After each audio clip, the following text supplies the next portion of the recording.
ma loolay dëgg baay gar ma salla parce que nag xam na li muy def te xam na li muy wax loolay dëgg te ku nekk jox na la cër ba nga moom démb soo sama jarbaat moo see réew bi te moo tegi 10e bi mais il faut ma ñëw nuyu si ànd ndax lii mooy yoon déglu leen bu ñëpp ñëwee man ñëw ma du ma gor dégg la ndax ànd defal na ma lu ne loolu moo waral sama teewaay ananta daa génn awa maa leen di siyaar na ngeen def da ngeen jëli ko sey di xalaat bi sëñ Touba maa la woo wax la ko léegi kii boo ma woo wax ma ko ndax fan yi dama am ay gan gars yi ma sama saa gëj naa yëngoo nii sax nga ma damay bëgg def lu ma neex te pareegu ma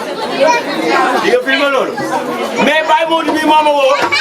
nga ma xewu Anta bi ma ne ko maa ngi ñëw fa la Baye Touba di ñëw fii barke sëñ Bamba du ma ne kenn yàlla la nii te gisuma ko ndax fekk naa ma tukki kon du ma jey nit sama gëm-gëm waaye Anta mi boo gisee ñëw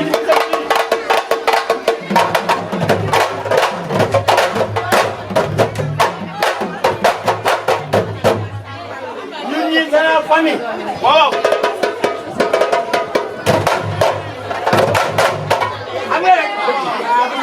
ñii ñooy géwél man du ma géwél damaa sob du musique aar bi man doomu joolaa la yaaroo géwél barke sëñ Bamba man joolaa la mais ñii dafa am lu def ci man ndax ñoom ñi ñooy géwél ma ñëw nekk ci ñoom ñu jàngal ma kon nag Anta mi nekk sunu yaay yaay Allah kon tey bu xewlee tey fu ma mënta nekk dinaa bàyyi lépp ñëw bu ma demee ñu mere ma ñoo xam ndax ñii ma dëkkal ñu xam may kan